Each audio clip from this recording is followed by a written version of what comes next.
తాకట్లో ఉన్న బంగారాన్ని విడిపించి ఆ రోజున మార్కెట్ ధర కట్టి మిగిలిన డబ్బును మీకు అందిస్తుంది కొమ్మూరి గోల్డ్. ఆ క్యారెక్టర్ చేసిన పల్లవి గారికి అంటే మళ్ళీ డబ్బు గురించి మాట్లాడుతున్నా తప్పుగా అనుకోవద్దు. వారికి ముంబైలోనే 200-300 కోట్ల దాకా ఆస్తులు ఉన్నాయని చెప్పి విన్నాను. నిజమేనా? బొంబాయిలో లేవనుకుంటానండి. ఓవరాల్గా అయినా ఇక్కడ చాలా ఆస్తులు ఉన్నాయి. నాకు తెలిసిన నాకు అంతకంటే ఎక్కువ తెలియదు, మాట్లాడకూడదు కూడా. నాకు తెలియకుండా అనవసరంగా నేను చెప్పకూడదు. బట్ షీఈస్ గాట్ గుడ్ కదా, విన్నాను, అందుకని అడిగాను మేడం. ఇంకా she is been very smart and intelligent. వాళ్ళ ఫాదర్ మా నాన్నగారు కూడా నా కోసం ఏదో పాపం తాపత్రయపడ్డారు. ఈ ఊళ్ళో ఒక ఫిల్మ్ నగర్ దీనికి దానిలో ఆయనే డబ్బు కట్టారు, ఆయనే మొత్తం ఇదంతా కట్టారు. నేనేమి దానికి ఒక్క పైసా ఇవ్వలేదు. అది నేను ఇల్లు కడదామని చూస్తే నాకు ఎట్లా కట్టాలో చేత కాలేదు.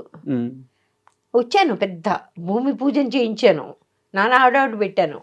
ఆ టైంలో ఒక 40-50 లక్షలు అవుతుంది అక్కడ ఇల్లు కట్టాలి అంటే అనుకున్నాను. ఓకే, 40-50 లక్షలు పెట్టి ఆ ఇల్లు కట్టి ఏం చేయాలి దాన్ని? నాకు అర్థం కాలే. ఇంకొకరు చంద్రమోహన్ గారు లాంటి వాళ్ళు, వాస్తు దరిద్రంగా ఉంది, అక్కడ నువ్వు ఇల్లు కట్టదు, ఆయన ఒకటి. నాగార్జున గారు చూసి ఎంత మంచి సైటు, అక్కడి నుంచి గోల్కొండ కనిపిస్తుంది నీకు, ఆయన ఈ రకమైన ఇవన్నీ చూసేసరికి ఈ లోపల ఎవరో వచ్చి ఆక్రమించుకుంటారని వచ్చింది. కొంతమంది అయితే బొంబాయి వచ్చేసి అది ఇంత కొంట అంత కొంట అని చిన్న చిన్న అమౌంట్స్లో చెప్తున్నారు అంత పెద్ద స్థలానికి. ఇవన్నీ చూస్తుంటే నాకు చిరాకేసింది. నాకు అనిపించింది ఐ కాంట్ హ్యాండిల్ దిస్ అనిపించింది. నేను మాత్రం బొంబాయి వచ్చి ఇక్కడ స్థిరపడాలని అనుకోలేదు. కారణం ఏంటంటే ఆ ప్రదేశం ఉంది, అక్కడ నా పక్కనేమో చిరంజీవి గారు, ఇటువైపు ఏమో అజరుద్దీన్, ఇటువైపు ఫలానా, ఇటువైపు అందరూ మెగా స్టార్స్. వాళ్ళు వెళ్ళేది ఫెరారీలును ముస్టాంగులు ఏమిటేమిటో, మన దగ్గరేమో మారుతి 800. నా పిల్లలు విపరీతమైన కాంప్లెక్స్లో పోతారు. I don't want it. That was the reason I don't want. ఇప్పుడు ఆ స్థలం ఏం చేశారు? అమ్మేశారు. అప్పుడే అమ్మేశారు. ఎంత కమ్మారు అప్పట్లో? 46-47 లక్షలు. ఎక్స్క్యూజ్ మీ, లక్షలు. ఎన్ని ఎకరాలు అది? ఎకరాలు కాదు, 1200 గజాలు. ఇప్పుడు ఎంత తెలుసు అక్కడ? తెలుసు, 20 కోట్లట. మంది కానప్పుడు మంది కాదు, గొడవే లేదు. అండ్ నిజం విషయానికి వస్తే తెలుగులో మీరు అప్పుడు కనిపించి చాలా సంవత్సరాలు అయిపోయింది. తేజ గారు అంటే నాకు తెలిసినంత వరకు ఏ కో డైరెక్టర్ ఫోన్ చేయలేదు, ఏ అసోసియేటివ్ ఫోన్ చేయలేదు, ఏ మేనేజర్ ఫోన్ చేయలేదు. తేజ గారు మీకు డైరెక్ట్గా ఒక కాల్ చేశారు, పలానా రోల్ ఉంది చేస్తారా, చేస్తే మీ ఇష్టం, బాగుంటుంది, లేకుంటే మీ ఇష్టం అని ఒక మాటతో ఒక ఫోన్ కాల్తో చేశారు. మీరు తర్వాత తేజ గారిని అడిగారా అసలు నేను ఎలా గుర్తొచ్చాను, నాకు ఎందుకు కాల్ చేసావని చెప్పి? ఆయన ఫోన్ చేశారు. ఆ టైం కూడా ఎట్లాంటిదంటే ఐ వాంటెడ్ టు వర్క్. మా అమ్మ పోయింది, ఓకే, ఒక వాయిడ్ వచ్చింది. అంటే నాన్న ముందే పోయారు, అమ్మ ఆ టైంలో పోయింది. పోయి ఒక 2 నెలలు అయింది. ఆ వాయిడ్ పోవట్లేదు నా మనసులోంచి. మా ఆయన కూడా అన్నాడు, నువ్వు బయటికి వెళ్ళు, just get out of here, do something అన్నాడు అనమాట. ఎందుకంటే నేను చాలా బాయిస్టర్స్, నేను ఎప్పుడు చాలా పాజిటివ్గా తిరిగే రకాన్ని, నన్ను అట్లా చూడడం ఎవరికి ఇష్టపడలేదు. సరే ఆ టైంలో ఈయన ఫోన్ వచ్చింది, నేను తేజ అన్న తప్పలేదు. ఐ సెడ్ ఓకే, డైరెక్టర్ నేను, సినిమాలు తీస్తుంటాను, నా కన్సర్న్ పేరు ఇది, ఇలా ఒక క్యారెక్టర్ ఉంది, చాలా మంచి క్యారెక్టర్, మీరు కథ వచ్చి వింటాను అంటే మీకు టికెట్ బుక్ చేస్తా ఉన్నారు. ఇవాళ చేయమంటే ఇవాళ చేస్తా ఉన్నారు. అంటే ఇవాళ వద్దండి, రేపు కూడా వద్దు, ఎల్లుండి చేయండి. Okay, I need a little time to think. ఎల్లుండి చేయండి అన్నాను.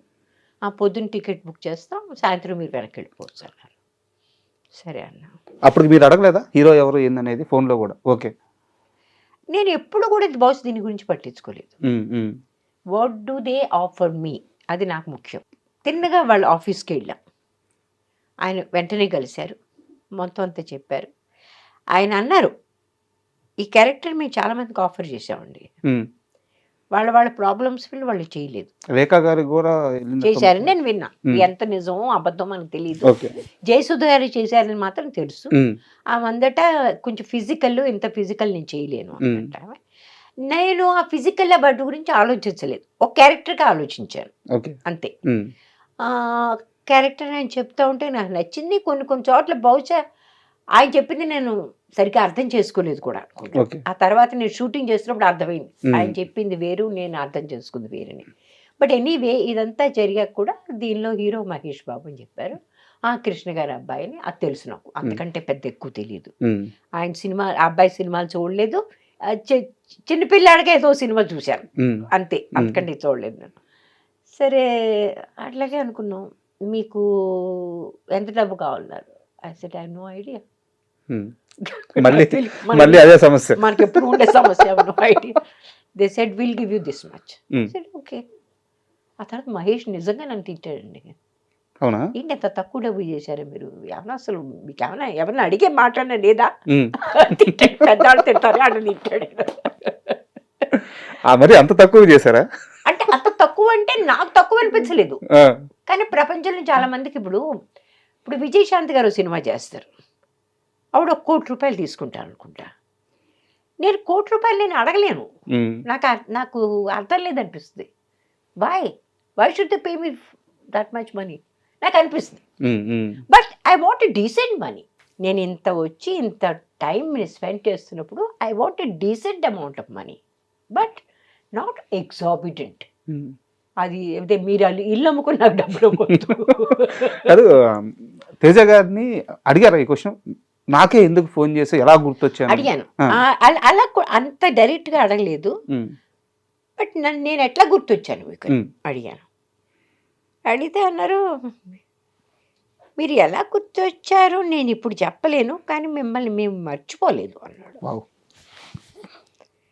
అంటే ఏ రకంగా అంటేను, మీకు తెలుసా సీతామహాలక్ష్మి క్యాసెట్ పెట్టుకుని మేము చూస్తూ రంగీలా స్క్రిప్ట్ రాసాం అని చెప్పాడు.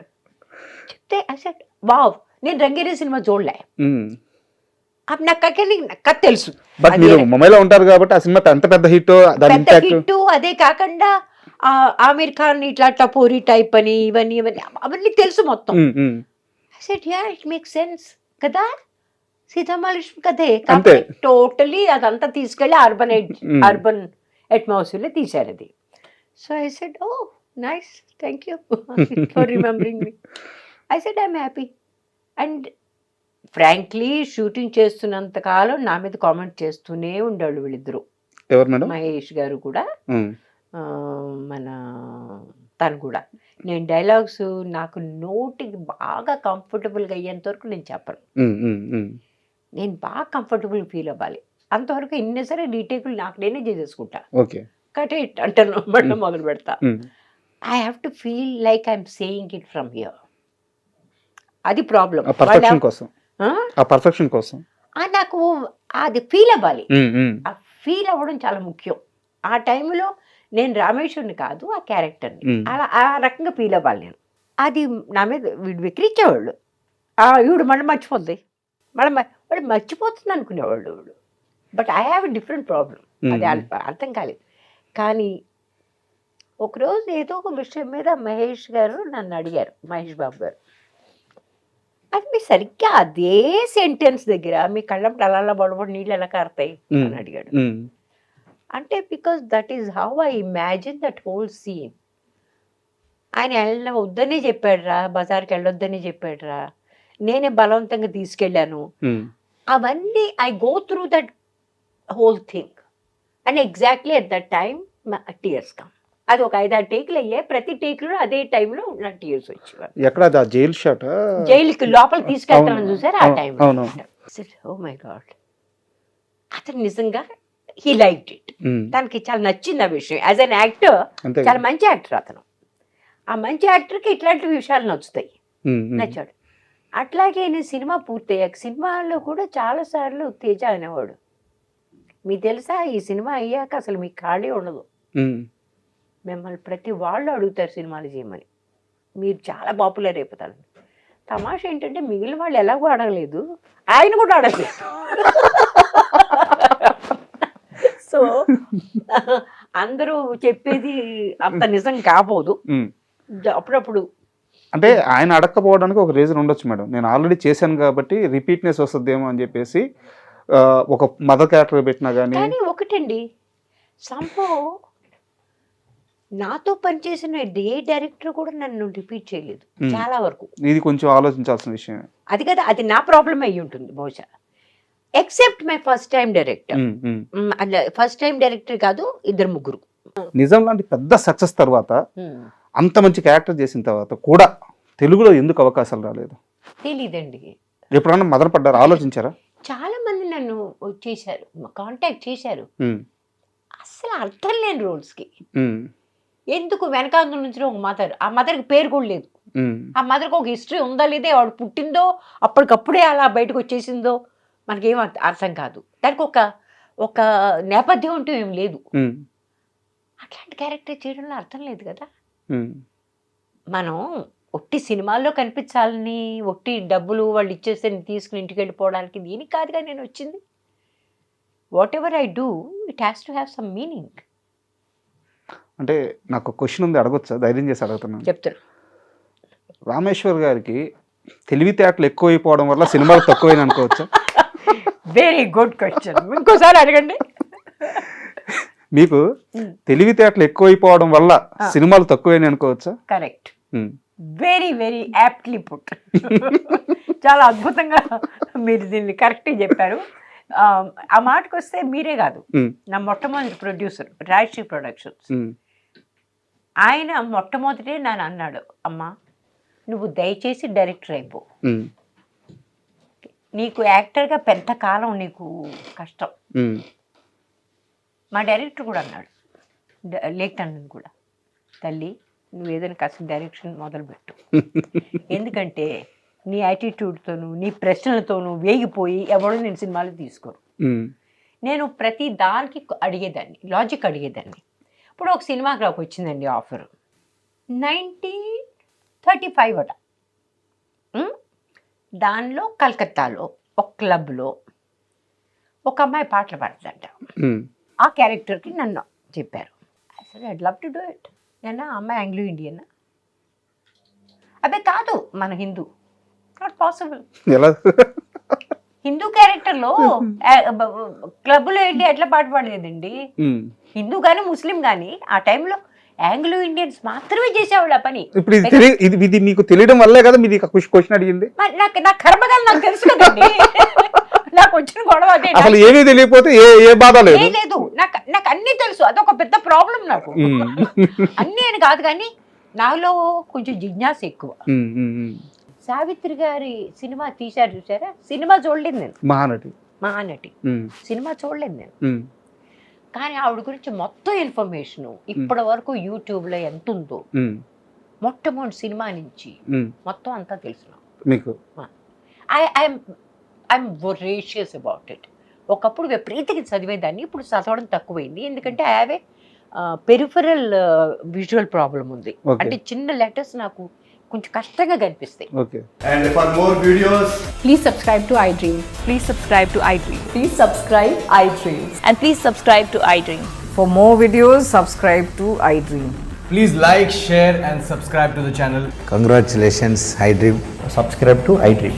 Subscribe to iDream. So subscribe to iDream Media. iDream team andarki huge congratulations. Please subscribe iDream Media. Please subscribe to iDream. Subscribe iDream. Please subscribe to iDream. iDream అంటే నా కళల ఛానల్ను సబ్స్క్రైబ్ చేసుకున్న నోరు తిరుగుతలేదు, మీరైతే గంట గుర్తు కొట్టండి. For more such videos, please subscribe to iDream. Subscribe to iDream. Please subscribe to iDream. Please subscribe iDream Media. Please do subscribe to iDream. Please subscribe to iDream Media. For best entertainment and information, please subscribe iDream. And don't forget to subscribe to iDream.